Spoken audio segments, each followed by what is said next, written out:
Hello दोस्तों, स्वागत है आप सबका हमारे चैनल AR वर्ल्ड में। आज हम एक नए ड्रामे का एक्सप्लेनेशन जानने वाले हैं जो कि चाइल्डहुड फ्रेंडशिप के बारे में है। पहले सीन में हम एक लड़का और लड़की को देखते हैं जो कि हमारा मेल लीड और फीमेल लीड है। लड़के का नाम लिंग शाओ है और लड़की का नाम जियाओ तू है। शाओ जियाओ से पूछता है तुम्हारी यूनिवर्सिटी एप्लीकेशन के बारे में क्या हुआ। जियाओ कहती है कि कुछ खास नहीं। तो शाओ कहता है कि कुछ खास नहीं का क्या मतलब है। तो जियाओ कहती है कि कुछ खास नहीं का मतलब ये है कि मेरे फादर ने एग्री नहीं किया मुझे उस यूनिवर्सिटी में जाने के लिए। ये सुनकर शाओ भड़क जाता है और कहता है कि ज़रूर तुमने ठीक से ट्राई नहीं किया होगा, तुम्हें यूनहान यूनिवर्सिटी में कुछ भी करके अप्लाई करना होगा। शाओ को भड़कता हुआ देखकर जियाओ पूछती है कि तुम भड़क क्यों रहे हो, इतनी सी तो बात है। शाओ कहता है कि इतनी सी बात नहीं है, मैं हमेशा तुम्हें देखना चाहता हूँ। ये सुनकर जियाओ कंफ्यूज होती है और कहती है कि हम दोनों तो हमेशा एक दूसरे को देखा करते हैं। तो शाओ कहता है कि ओ इसलिए है क्योंकि हम हमेशा एक दूसरे के साथ रहते हैं। अगर तुम दूसरी यूनिवर्सिटी में चली जाओगी तो हम एक दूसरे के साथ नहीं रह पाएंगे। और कहता है कि मैंने तुम्हारे एग्जिस्टेंस को ग्रांटेड में लिया, लेकिन मैं अभी से तुम्हारी कदर करना चाहता हूँ। मैं हमेशा तुम्हारे साथ ही रहना चाहता हूँ, हर घड़ी हर पल। ये कहकर उसके और करीब आने लगता है। शाओ जियाओ से पूछता है क्या तुम समझ रहे हो जो मैं कह रहा हूँ।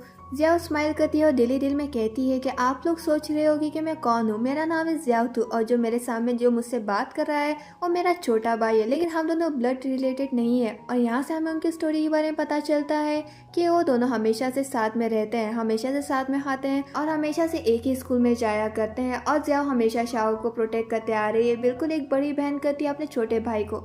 तो ऐसा क्या हुआ कि ये भाई बहन के रिश्ते से लवर्स बन गए। यहाँ से हमें इनकी स्टोरी के बारे में पता चलता है जो कि 3 साल पहले से स्टार्ट हुई थी, जहाँ एक रात डिनर टेबल पर जियाओ की माँ उसे डांट रही होती है क्योंकि उसे कंपोजिशन यानी ऐसे में कम मार्क्स लिए हैं। ये 60 मार्क्स का ऐसे था जिसमें से उसे 29 मार्क्स मिले हैं और पूछती कि ये कैसे मार्क्स है, ये तो आधे भी नहीं है। जियाओ बहाना देती है कि उसके मार्क्स छोटे छोटे मिस्टेक्स की वजह से कट गए हैं। ये सुनकर उसके डैड कहते हैं कि बहाने देना बंद करो और कहते हैं कि इस कंपोजिशन का टॉपिक था द क्यूटेस्ट पर्सन, तो तुमने इसके लिए शाओ को अपना सब्जेक्ट क्यों बनाया।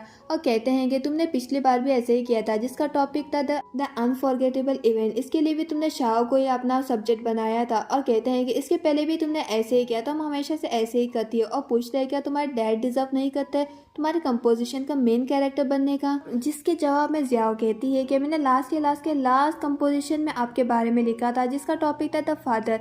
ये सुनकर उसके फादर कहते हैं कि अगर तुम फादर के कंपोजिशन में मेरे बारे में नहीं लिखोगी तो किसके बारे में लिखोगी। जियाओ की माँ उन्हें इशारा करती है कि वो अपनी बकवास बातें बंद करे। तो जियाओ के फादर उससे पूछते हैं कि अच्छा ये बताओ कि तुम्हारी क्लास रैंकिंग कितनी आई है। जियाओ उन्हें हाथों का इशारा करते हुए कहती है कि उसकी क्लास रैंकिंग 29 आई है। ये सुनकर उसके डैड खुश हो जाते हैं और कहते हैं कि अच्छा ये बताओ कि तुम्हारे क्लास में कितने स्टूडेंट्स हैं। जियाओ फिर से अपने हाथों का इशारा करते हुए उन्हें बताती है कि उसकी क्लास में 30 स्टूडेंट्स हैं, यानी कि वो लास्ट सेकेंड आई है।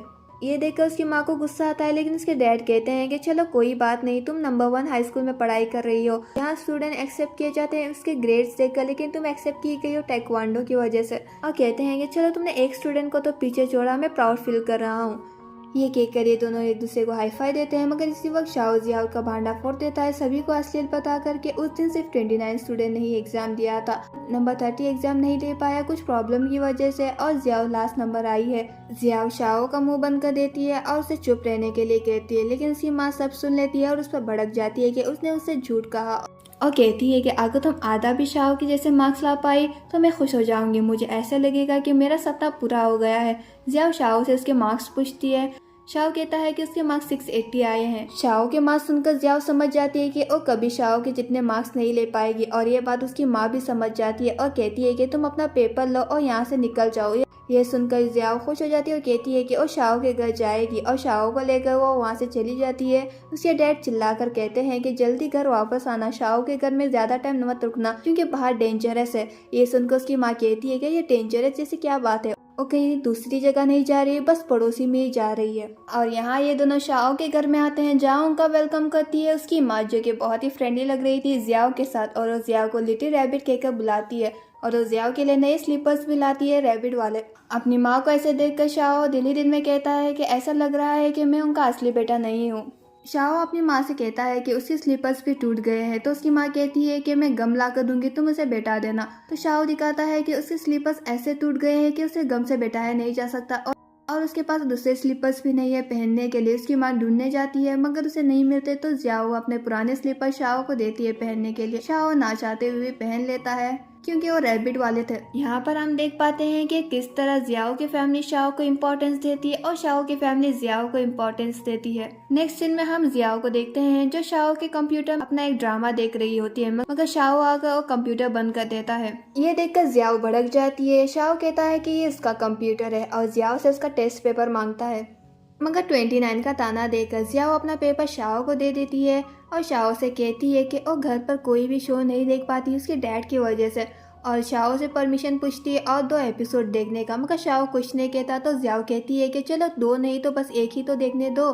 ये कहकर वो कंप्यूटर ऑन करने जाती है, मगर शाओ उसकी उंगली पकड़ लेता है और कहता है कि चलो मैं तुम्हें कंप्यूटर यूज़ करने दूंगा, एक ही शर्त पर, तुम्हें मुझे बिग ब्रदर कहकर पुकारना होगा। ये सुनकर जियाओ भड़क जाती है और कहती है कि क्या तुम्हें फाइट करना है। ये कहकर वो उसे गुदगुदी करने लगती है। शाओ उसे रोकने जाता है मगर गलती से जियाओ को धक्का लग जाता है, जिससे उसके हाथ से टेबल पर रखी फोटोज नीचे गिर जाती है, जो कि इन दोनों की चाइल्डहुड फोटो होती है। ये फोटोज देखकर जियाओ कहती है कि तुम बचपन में कितने अच्छे थे, तुम मेरा हार कहना मानते थे और मुझे सिस्टर कहकर भी पुकारते थे, लेकिन अब तुम बड़े बदतमीज हो गए हो। शाओ को बातों में उलझाकर वो फिर से कंप्यूटर ऑन करने जाती है, मगर वो उसे पकड़ लेता है और उसे कहता है कि तुम्हारा IQ और तुम्हारी हाइट मुझसे छोटी है, तुम किसी भी एंगल से मुझसे बड़ी नहीं लगती, और उसे 100 टाइम उसका कंपोजिशन लिखने के लिए कहता है। जियाओ कहती है ये बड़ी अजीब बात है, जब दूसरे स्पेलिंग मिस्टेक करते हैं तो उनके स्पेलिंग मिस्टेक को न्यू वर्ड कंसीडर किया जाता है, और जब मैं स्पेलिंग मिस्टेक करती हूँ तो मेरे मार्क्स काट दिए जाते हैं। शाओ कहता है कि इस दुनिया में बस एक ही शख्स है जिसके पास राइट है न्यू वर्ड्स इन्वेंट करने का। जियाओ पूछती है कि वो कौन है, तो शाओ कहता है कि वो प्राचीन जमाने के लोग हैं। ये सुनकर वो समझ जाती है कि वो उसका मजाक उड़ा रहा है। इसी वक्त उसके घर पर कोई आता है। उसकी माँ कहती है कि वो लॉन्ड्री कर रही है, तो वो शाओ को दरवाज़ा खोलने के लिए कहती है। शाओ नीचे आकर दरवाज़ा खोलता है। यहाँ पर एक लड़की आती है जो कि इन्हीं के नेबर्स में रहती है, जो कि बड़े स्टाइल में अंदर आती है, मगर इसका पैर स्लिप कर जाता है। इतने में जियाओ भी वहाँ पर आती है और इन दोनों की बातें चुपकर सुन रही होती है। शाओ पूछता है कि तुम यहाँ पर इतनी लेट क्या कर रही हो, तो लड़की बताती है कि ओ हाँ, उसके लिए चॉकलेट कुकीज़ लाई है जो उसने खुद अपने हाथों से बनाए हैं फर्स्ट टाइम। इस लड़की का नाम जू लिंगलोंग है। दोनों बात कर ही रहे होते हैं कि इतने में वहाँ जियाओ आती है और कहती है कि तुम चॉकलेट कुकीज़ लाई हो, ये तो मेरी फेवरेट है। जियाओ को वहाँ पर देखकर जूलिंग बहुत गुस्सा हो जाती है और कहती है कि तुम यहाँ पर क्या कर रही हो, क्या तुम्हारे पास घर नहीं है। जियाओ कहती है कि हम दोनों भाई बहन हैं, हाँ हम ब्लड रिलेटेड नहीं है तो क्या हुआ, लेकिन उसका घर मेरे घर की तरह ही है, उसकी फैमिली मेरी फैमिली की तरह ही है। शाओ जूलिंग की लाई हुई कुकीज़ को जियाओ के मुँह में डालकर उसे चुप कराता है। जियाओ को देखकर जूलिंग को गुस्सा आता है, मगर फिर भी कंट्रोल करते हुए शाओ से कहती है कि वो कल उसे स्कूल में मिलेगी। जियाओ कहती है कि हर दिन तो तुम मुझसे मिलती हो, आज क्या नई बात है। जूलिंग वहाँ से गुस्सा होकर चली जाती है। जूलिंग के जाने के बाद जियाओ शाओ से कहती है कि जूलिंग तो कितनी नौटंकी बात है, लेकिन उसकी बनाई हुई कुकीज़ बहुत ही टेस्टी है। शाओ कहता है कि तुम मज़े से क्या खा रही हो, जूलिंग ने तुमसे अच्छे मार्क्स लिए हैं, और कहता है कि आप बातें बंद करो और खाना बंद करो, जल्दी से अपना होमवर्क कंप्लीट करो। नेक्स्ट सीन में हम इन दोनों को साइकिल से स्कूल जाते हुए देखते हैं। जियाओ शाओ से कहती है कि जल्दी तुम्हारी माँ का बर्थडे आने वाला है, क्या तुमने डिसाइड किया कि तुम्हें उन्हें क्या गिफ्ट देना है। शाओ कहता है कि मैंने अभी तक डिसाइड नहीं किया, मैं जल्दी डिसाइड करूँगा कुछ ही दिन में। ये सुनकर जियाओ कहती है कि क्या कुछ ही दिन में, तुम हमेशा से ऐसे ही करते हो, एंड टाइम तक कुछ डिसाइड नहीं करते, सब मुझे ही करना पड़ता है। ये सुनकर शाओ कहता है कि अच्छा चलो ठीक है, मैं जाकर ख़रीद लूँगा और तुम वही खरीदोगी जो मैं कहूँगा। ये सुनकर जियाओ कहती है कि ऐसा क्यों, हम दोनों साथ में जाकर स्कूल के बाद उनके लिए गिफ्ट खरीदेंगे, मगर शाओ इसके लिए मना कर देता है। तो जियाओ कहती है कि तुम कितने इमेच्योर हो। तो शाओ कहता है कि मैं इमेच्योर नहीं बल्कि मैं बेचारा हूँ, और कहता है कि 2 साल पहले तुमने प्लान किया था कि तुम मेरी माँ को फ्लावर पॉट गिफ्ट में दोगी, और इसके लिए तुमने बहुत तैयारी की और मुझे भी इसमें शामिल किया और सारी दुनिया में ढिंडोरा पीट दिया, लेकिन एंड में क्या हुआ, और सारे पुल मुरझा गए और मुझे हर जगह ढूंढ कर फ्लावर पॉट लाना पड़ा तुम्हारी हेल्प करने के लिए। इतना ही नहीं, पिछले साल भी तुमने ऐसा ही किया, तुम चाहती थी कि तुम मेरी माँ के लिए सारा दावत का इंतजाम करो, मगर एंड टाइम पर तुमने सारे किचन को ही जला दिया। अगर मैं सही टाइम पर नहीं आता तो मेरा सारा घर जल जाता।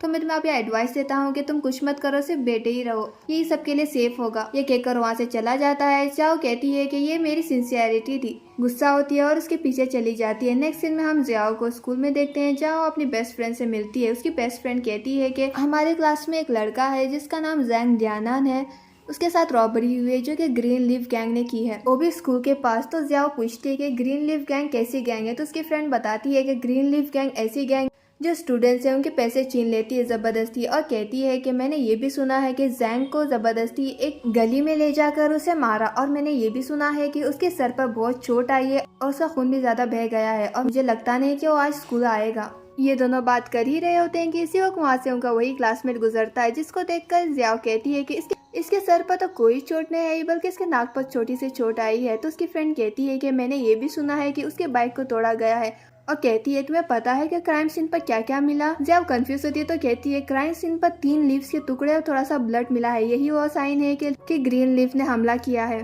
जियाओ देखती है कि वो क्लास में तो बिल्कुल नॉर्मल बिहेव कर रहा है और बहुत हंस भी रहा है। तो जियाओ कहती है कि इतना सब कुछ इसके साथ गलत हुआ, लेकिन फिर भी ये हंस रहा है, इसकी मेंटालिटी बहुत ही अच्छी है। जियाओ की फ्रेंड अपना मोबाइल निकाल कर अपने फेवरेट आइडल को एडमायर कर रही होती है। इसी वक्त वहाँ पीछे से उसके टीचर आते हैं और ये देख लेते हैं और उसे कहते हैं कि जैंग जुआन, ये तुम क्या कर रही हो? मेरे क्लास में मोबाइल यूज़ कर रही है, तुम्हें पता है ना स्कूल में मोबाइल लाना मना है। ये कहकर वो उससे उसका फ़ोन छीन लेते हैं और वहाँ से जाने लगते हैं। उनका पैर स्लिप हो जाता है। ये देखकर सभी स्टूडेंट्स हंसने लगते हैं। टीचर सभी को चुप कराते हैं और कहते हैं कि मैं कुछ नहीं कहता, इसका मतलब ये नहीं कि तुम लोग जो मर्जी चाहो वो कर सकते हो। अभी के लिए ये मोबाइल्स ले रहा हूँ एक वार्निंग के तौर पर, और मैं इसको रिटर्न फाइनल्स की बात करूँगा। और कहते हैं कि अगर किसी ने दोबारा दूसरी कोई चीज़ लाई जो कि स्टडीज़ के रिलेटेड नहीं है तो मैं इससे वो चीज़ छीन लूँगा और ग्रेजुएशन के बाद दे दूँगा। ये सुनकर जियाओ से कहती है कि मैं मोबाइल के बिना क्या करूँगी, फाइनल्स तो अभी बहुत दूर है। क्लास के बाद जब सभी लोग वापस जा रहे होते तो जियांग से पूछती है कि तुम घर नहीं जाओगी। तो जियांग बताती है कि मेरे पास मेरा फ़ोन नहीं है और मैं आज मेरी एक फ्रेंड से मिलने वाली थी, जिसके साथ मैं अपने फेवरेट आइडल का मर्च एक्सचेंज करने वाली थी। अगर मैंने नहीं किया तो मुझे फ़ैन क्लब में से निकाल दिया जाएगा। ये सब सुनकर जियाओ अपना फ़ोन उसे दे देती है। और यहाँ दूसरी तरफ हम शाओ को देखते हैं जो अपने दोस्त के साथ कहीं बाहर जाता है, मगर बाहर जाने से पहले वो जियाओ को मैसेज करके इस बारे में बताता है। मगर जियाओ का मोबाइल तो जियांग के पास होता है तो उसको पता नहीं चलता। जियाओ जब बाहर आकर साइकिल के पास आती है तो वो देखती है कि वहाँ पर 3 लीव्स और कुछ खून के धब्बे पड़े हुए थे। ये देखकर वो सोचती है कि कहीं शाओ को 3 लीफ गैंग ने तो पकड़ नहीं लिया। ये सोचकर वो हड़बड़ी में उसे ढूंढने के लिए जाती है। जियाओ शाओ को हर जगह ढूंढती है मगर वो उसे कहीं नहीं मिलता। और यहाँ हम शाओ को देखते हैं जो रात को वापस अपने घर आ गया था, जहाँ पर उसकी फैमिली और जियाओ की फैमिली साथ में मिलकर कार्ड्स खेल रहे होते हैं और वो उसे भी इनवाइट करते हैं और कहते हैं कि अब बस एक ही प्लेयर की कमी है। और शाओ को जियाओ को बुलाने के लिए कहते हैं। शाओ जियाओ को कॉल करता है और कहता है कि होमवर्क खत्म होने के बाद यहाँ पर आ जाओ, मगर वो कॉल जियांग उठाती है और कहती है कि जियाओ का फ़ोन उसके पास है। शाओ पूछता है कि क्या तुम्हें पता है कि जियाओ कहाँ है? तो जियांग बताती है कि उसे पता नहीं है। तो वो कॉल कट कर देता है और सभी से झूठ कहता है कि जियाओ अपने एक फ्रेंड के पास गई है होमवर्क करने के लिए, और कोई इस बात से बॉदर भी नहीं करता। उसकी माँ कहती है कि अच्छा वो यहाँ पर नहीं, उसे ये गेम वैसे भी समझ नहीं आती। शाओ देखता है कि बाहर बारिश शुरू हुई है और उसे ये भी पता नहीं है कि जियाओ कहाँ है, तो अपने माँ से बहाना करता है कि उसे कुछ पेपर्स लेने हैं बुक स्टोर से, और वहाँ से चला जाता है जियाओ को ढूंढने के लिए। शाओ एक छोटे से कैफे में आता है। उसके ओनर से जियाओ के बारे में पूछने लगता है। वो ओनर बताता है कि जियाओ कुछ देर पहले यहाँ पर आई थी किसी को ढूंढते हुए, और वो उस शख्स का फोटो वहाँ पर लगाकर चली गई है। शाओ देखता है कि जियाओ उसी को ढूंढ रही है और वो सारी बात समझ जाता है। वो ओनर शाओ को बताता है कि यहाँ के इलाकों में लूटपाट बहुत हो रहा है, ये एक लड़की के लिए सेफ नहीं है। ये सुनकर शाओ और भी घबरा जाता है और उसे इधर उधर ढूंढने लगता है। शाओ को किसी की आवाज़ें सुनाई देती है कि कोई किसी से पैसे मांग रहा है और वो औरत पैसे देने से मना कर रही है। शाओ समझता है कि ये जियाओ है तो वो देखने जाता है, मगर वो कोई और ही होता है। शाओ वहाँ से किसी और शॉप में जाता है और जियाओ के बारे में पूछने लगता है। वो शॉप ओनर बताता है कि जियाओ कुछ देर पहले यहाँ पर आई थी और 3 लड़कों के साथ उस डायरेक्शन में गई है। ये सुनकर शाओ उस डायरेक्शन में जाता है और वहाँ पर जियाओ को देखता है जिसको 3 लड़के घेरे हुए थे और 3 लड़के चाकू की नोक पर उसे धमकी दे रहे थे। ये देखकर शाओ एक पत्थर उठाकर उसे मारने जाता है, मगर जियाओ उसे रोक लेती है। शाओ देखता है कि वो तीनों तो बर्गर खा रहे हैं और जियाओ से पूछता है कि तुम यहाँ पर क्या कर रही हो? मैं तुम्हें हर जगह ढूंढ रहा था। जियाओ से बताती है कि दरअसल उसके हाथ से गलती से उनका बर्गर नीचे गिर गया था, इसके लिए वो पैसे मांग रहे थे। और यहाँ पर हम जियाओ का एक फ्लैशबैक देखते हैं जहाँ पर वो शाओ को ढूंढ रही थी, लेकिन वो एक शॉप के सामने से गुजरती है जहाँ बाय 1 गेट 1 ड्रिंक का ऑफर चल रहा था। वो कहती है कि शाओ इससे ज़्यादा इम्पोर्टेंट है, लेकिन इसके बावजूद वो ड्रिंक खरीद लेती है। और इसी शॉप के बाहर उसे वो 3 गुंडे मिलते हैं और इन्हीं के साथ हाथापाई के चक्कर में उसके हाथ से वो बर्गर नीचे गिर जाता है। फ्लैशबैक खत्म होता है। जियाओ शाओ को पेमेंट करने के लिए कहती है और शाओ उनको पैसे दे देता है, लेकिन वो एक्स्ट्रा होता है, इसके लिए वो पैसे वापस शाओ को दे देते हैं। शाओ कहता है कि उसके पास चेंज नहीं है, तो गुंडे कहते हैं कि रख लो, ये हमारी नई बेइज्जती के लिए है। और जियाओ भी कहती है कि तुम लोग कितने अच्छे हो। शाओ देखता है कि वो इतनी बारिश में उसे ढूंढ रहा था और यहाँ तो जियाओ तो दोस्त बना रही थी। ये दोनों वापस घर आते हैं भीगे हुए। शाओ कहता है कि तुमने अपना अम्ब्रेला उनको क्यों दे दिया। जियाओ कहती है कि क्योंकि मुझे सॉरी फील हो रहा था। शाओ एक टॉवल निकालकर जियाओ का सर पोंछने लगता है। जियाओ पूछती है कि तुम स्कूल के बाद कहाँ चले गए थे। शाओ उसे बताता है कि वो स्कूल के बाद उसके दोस्तों के साथ खेलने गया था और कहता है कि मैंने ये बात तुम्हें टेक्स्ट करके बता दी थी, लेकिन किसे पता था कि तुम अपना फ़ोन अपनी फ्रेंड को दे दोगी। जियाओ शाओ से कहती है क्या तुम्हें आइडिया भी है कि मैं कितना घबरा गई थी जब मैंने तुम्हारी बाइक को ऐसे हालत में वहाँ पर देखा। शाओ कहता है कि ये मेरी गलती नहीं थी और कहता है कि अगर दोबारा ऐसा कभी हुआ तो तुम सीधा घर चली आना, रात को ऐसे भटकते मत रहना। जियाओ कहती है कि ऐसा नहीं होता, मैंने तुमसे प्रॉमिस किया था कि मैं हमेशा तुम्हें प्रोटेक्ट करूंगी। ये सुनकर शाओ को उसके बचपन का एक फ्लैशबैक याद आता है जहाँ वो एक बार रोज जियाओ से पूछता है कि क्या मेरे फादर कभी मुझसे मिलने नहीं आएंगे, क्या वो मुझे मेरी माँ को प्यार नहीं करते। जियाओ कहती है कि वो ज़रूर काम में बिजी होंगे, तुम फिक्र मत करो, मैं हमेशा तुम्हारे साथ रहूंगी और तुम्हें प्रोटेक्ट करूंगी। इन दोनों की ये बातें शाओ की माँ भी सुन लेती है। फ्लैशबैक यहीं पर ख़त्म होता है। शाओ जियाओ से कहता है कि हम दोनों की किस्मत एक दूसरे से जुड़ी हुई है, अगर तुम खो जाओगी तो मैं भी जी नहीं पाऊंगा। ये सब सुनकर जियाओ कंफ्यूज होती है, पूछती है कि तुम क्या कह रहे हो। तो शाओ अपनी बात से मुकर जाता है और कहता है कि मैं ये कह रहा था अगर तुम खो जाओगी तो मेरी मॉम मुझे मार डालेगी। जियाओ कहती है अपनी बकवास बातें बंद करो और इस टॉवल से अपना सर पोंछ लो वरना तुम्हें भी ठंडक लग जाएगी। शाओ उसी टॉवल से अपना सर पोंछने लगता है और जियाओ को देखने लगता है। जियाओ भी उसे देखती है और पूछती है कि तुम मुझे क्यों ऐसे देख रहे हो, और बैठने के लिए कहती है क्योंकि वो बहुत ही लंबा है। शाओ जियाओ से उसका टॉवल छीन लेता है और कहता है कि तुमने अपने बालों को सुखा दिया, अब मेरी बारी है। जियाओ कहती है कि तुम मुझसे ऐसे कैसे कह सकते हो, मुझे कोल्ड हुआ है। ये कहकर वो अपना टॉवल खींचती है और उसके मुंह पर चीख मारती है और कहती है कि जब मुझे कोल्ड हुआ है तो तुम्हें भी कोल्ड होना चाहिए। शाओ दिल ही दिल में जियाओ को देखकर कहता है कि ये हमेशा से इंसिस्ट करती है कि ये मेरी बड़ी बहन है और मैं उसका छोटा भाई हूँ, लेकिन उस दिन से मेरी फीलिंग उसके लिए चेंज हो गई है। ये कहकर वो स्माइल करता है। यहीं पर यह एपिसोड खत्म होता है। वीडियो पसंद आया तो वीडियो को लाइक कीजिए। मिलते हैं अगले वीडियो में, तब तक के लिए टेक केयर।